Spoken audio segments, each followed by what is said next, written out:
Good morning বন্ধুরা, কেমন আছেন সবাই? আশা করি আপনারা যে যেখানে আছেন ভালো আছেন, সুস্থ আছেন। আর আমিও ঈশ্বরের কৃপায় ভালো আছি।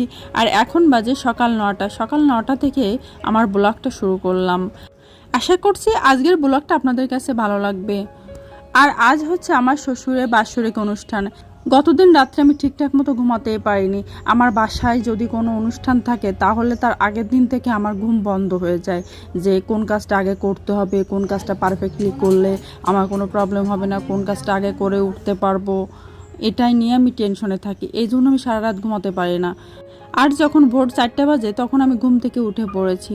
ঘুম থেকে উঠেই আমি রুমে আলো ওপেন করে রুমের যে টুকটাক কাজগুলো ছিল, রুম গোছালো করা, রুমের আসবাবপত্রগুলো ভালো করে ক্লিন করে রেখেই কিচেনে চলে এসেছিলাম। কিচেনটা ভালো করে ক্লিন করে রেখেই জামা কাপড় ছেড়ে নিয়েছি। তারপর আমি ফুল উঠিয়েছিলাম, কারণ আজ তো শ্বশুরের বাৎসরিক অনুষ্ঠান, এই জন্য অনেকগুলো ফুল লাগবে, ছেলেদের কাজে লাগবে, মন্দিরে পূজা দিতে লাগবে। তারপর আজ লীলামৃত পাঠ করা হবে আমাদের বাসায়।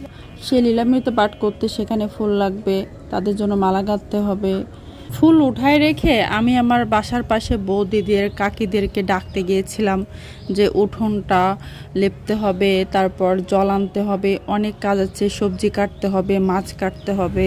এই জন্য বৌদিদেরকে ডাকতে গিয়েছিলাম। ডেকে এসে আমি স্নান করে নিয়েছি। আর আজ আমার রান্নার সাইডটা যাওয়া লাগছে না, রান্নার সাইডটা মা রান্না করবে। রান্নার সাইডটা মাই দেখছে। ঘরে যে সবাই কাজ করছে তারা খাওয়া দাওয়া করবে, এই সাইডটা মাই দেখছে। আর মা থাকলে না কোনো টেনশন করা লাগে না। আমার মা থাকলে মা রান্নার সাইডটা কখনো আমাকে যেতেই দেয় না, সেই সব কিছু সামলায়। আর সেই সব কিছু সামলাচ্ছে, সে রান্নার দিকে খাওয়া দাওয়া করানো, সবাইকে খেতে দেওয়া, এগুলো সব সে করছে। আর আমি স্নান করে নিয়ে এসেই মন্দিরে পূজা দিয়ে নিয়েছি। তারপর সবাই আসছে।